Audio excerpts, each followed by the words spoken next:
All right, all right, all right, all right, all right. It's Jared here from Crypto Plan, and it is time. Harmony One's kind of done that thing that every other coin's doing, and it's had its big 20% day. So we're going to have a look. It's broken through what I call my resistance levels, closed above it, well above it. And let's just have a look at what's going on, what it's got to do to get out of this area, and then what are our greedy targets in the future. So stick around. This one's a good one. There's some consistent stuff with what I've been saying for, my confident targets, but there's some new information there, a different way of looking at it that's going to say there's some greedier targets. So like the video if you like these kind of analyses, and subscribe if you're new to the channel, and notification bell also if you desire. No messing around. We're on my 30-week, stage analysis chart. Just for anyone that hasn't followed the channel or seen these videos before, we're looking at this red line being the 30-week moving average. We're looking at the bar candles for price action, and we're looking down here at an indicator, which is the distance from that 30-week moving average. So just keeping all those things in mind, and understanding that also volume can sometimes be a part of that indicator process. So yeah, what's going on? We've had a clear breakout. Everyone knows the story of Harmony One, from 0.5 cent all the way up to kind of in the 20s. Brilliant run, and it's had a correction like everything else. So it's been working its way through, and I guess with things that extend so far from a 30-week moving average or any average, they kind of pull back severely as well. So it did pull back. It took a long time to kind of get back above this 30-week moving average, but last week it cleared it, and this week it's opened higher and stayed higher. So that's what we were looking for, to prove to us that it's still in a continuation of a stage 2 uptrend or a bull market or whatever you want to call it. And and today, just looking on the daily candles, and if we zoom in, you can see that this particular chart, it's only saying 4% today, but the last candle it printed was 10%. So whereas if you went over to this chart, in a 24-hour period, it's done 17%. So we'll go back here. It doesn't really matter. It's just when the kind of clock starts again. But you can see that it's been consistently gaining and then broken out. So first thing we're going to do, go back to that weekly, and I'm going to raise my resistance line. So I'm going to pull it up here because it's showing me that that's where it tapped off. That's where it needs to break next, and that's like kind of 12 cents there. So keeping an eye on 12 cents, want to break through that, and we want to kind of clear that confidently. We've got our uptrend line that we just need to be aware of. It wicked down here again. It has every right to wick down again to confirm that that is a support line on an uptrend. So 3 touches would confirm that as a support. If it never touches it, well, it's still technically valid, just because the way these angled, and you can see that in general the step ups there, so the distance from it is kind of consistent there. So it's broken, it's separated itself from that kind of trend, which is good. But yeah, everything has every right to correct and go back and test, right? So just always remembering that we are high. On the chart we are in a high zone. So down here, if you're entering down here, you can be less scared than if you're entering up here, right? Because the reality is that if scary things happen and markets get shaken, there is not much support to back down at 1.5 cents there, right? And on this volume profile, you can see even at 0.5 cent, that's where the solid support is, right? So you've just got to remember, if you are entering beginning positions in these things, that you have stop losses, that somewhere around 5 cents here would be a point where, if it ever broke 5 cents again, you're probably going, what, something severely damaged here. I need to kind of risk off and get out of this and see what happens. So yeah, just be careful there with charting, and I think I've been a culprit of that, and it's something that I've learned is that when you go high and you pull back, you're always looking higher, but sometimes, there's the downside to look at. I think through here, I was thinking, oh, the correction's over, we're going higher, but no, we had further downside to go. So always be aware that when you're high, it's probably better to look down from a risk perspective and look upwards when things are actually moving in an uptrend, and that's what's happening now. So that's why we're looking at where we could go. So the uptrend has been established, 2 touches, second touch was higher. So it's, higher lows, series of higher lows on the weekly, on the monthly, 2 big green candles. Once again, this trend is in play. The wicks are kind of tapping off this line. So we are all good in the hood there. So now we just need to kind of look at where we're heading once we break out of this. So people are pretty clear and, in a consensus that we've got these couple of targets up here. So we've got, 87, 88 cents there. That would be my safest target. So I feel like based on, a Fibonacci retracement here, so if we would take the very tippy top of this wick down to the very tippy bottom of that wick, we're getting, an extension out of that zone, out of this correction that says if it fully extended and fully went beyond its retracements into a new extension, we'd be in the kind of, the 86 to 88 cent area, depending on how kind of finicky you get. But yeah, there you go. So we'll pull that back down and say 86 cents or 85 cents, right? Then if we clear, we'll leave that in, and we'll clear the Fibonacci. If we go kind of even further and say, well, we want to kind of do it based on a trend, we can come down here and go, well, from that very wick down there, it kind of made that sort of move and then corrected.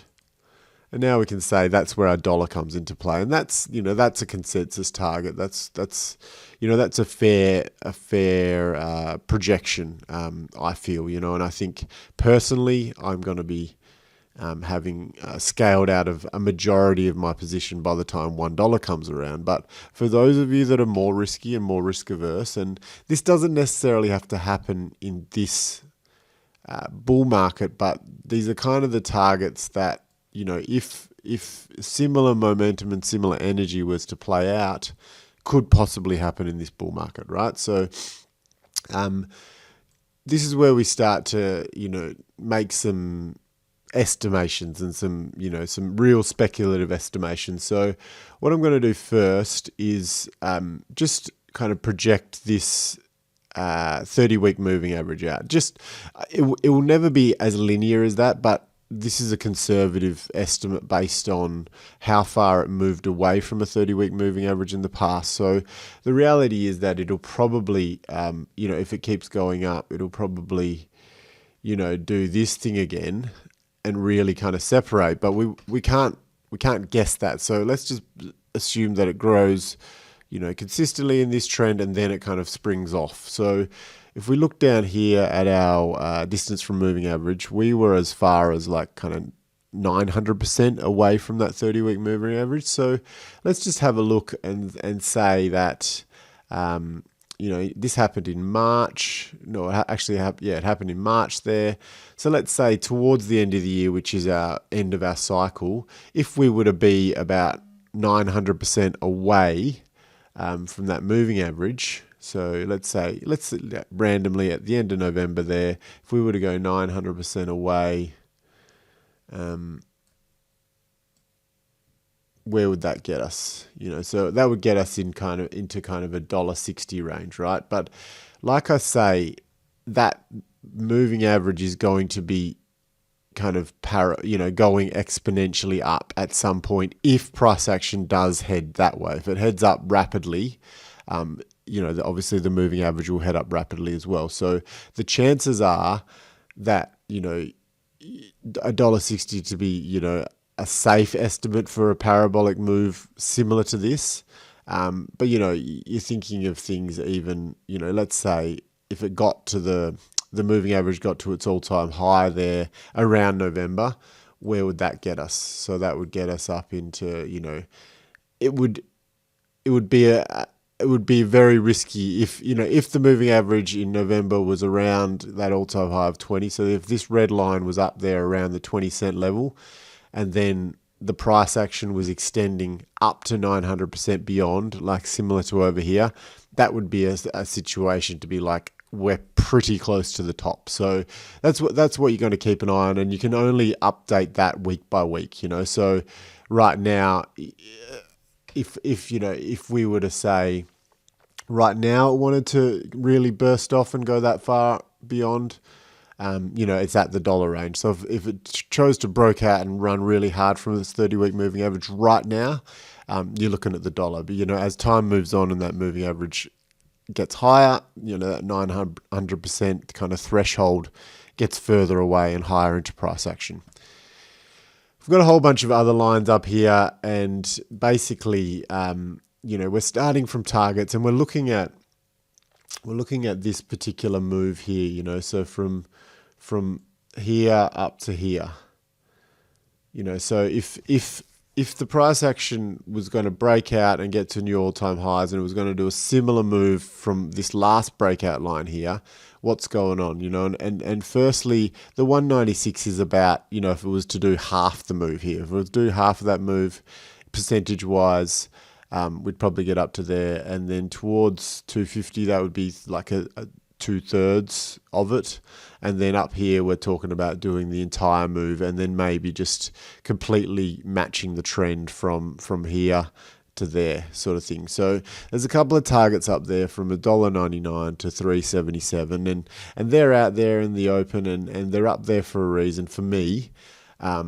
Just because they're possibilities, they're possibilities based on trending. So if we were to grab our trend angle line there and just go like that all the way up there, Control C, and then just to put that there and say if we were to complete that exact trend again, that gets us up to the 310, right? So, and then like I say, if we start here and go to there, got about 1500%. And if we were to do that again from the breakout up here, 1500%, we're going to get a fully up to that 379. So these, these are highly speculative targets. I must reinforce that, and I'm not advising anyone to hold on to everything all the way up here, because the reality is that if you try and sell your entire position at the very, very top, there's probably not as many buyers as there is down in this dollar range. In this dollar range, people are euphoric. They're believing it's going higher. So great time to scale out through here. But if there's a couple left up here and you can kind of really maximize your profits and sell out the last, 5, 10, 15% of your bag, these are the kind of upper end targets that we're looking at. So like I say, if it was to go 1,000% away, we've got that 260, and then if it was to go half of that, like 750%, we're down there in about a $2 range. So that's how I got those targets, like I say, fully speculative, fully kind of stink bid, top end of the thing. Put your orders in overnight, and if you get it, you get it, and if not, you just sell at market the next day kind of thing. But that's that. Harmony 1, the targets are real. The charts are continuing to consistently confirm this 88, 85 to $1 range for me personally, to look to be scaling out. It's been a great journey owning Harmony 1. It's been a great token to chat about for this channel. So please, please like this video again, and thank you once again for supporting the channel and watching these videos all along. We've got a great crew that are commenting and really kind of in there supporting this project. It's a great one, and let's keep it up, and we'll keep hopeful that this moving average turns right up, and that extension and that ability to get 900% beyond it late in the year does get us up above that dollar range very easily. So that's that. I've been Jared. This has been Crypto Plan, and I hope you have a great week, and I'll catch you on the next one. Bye for now.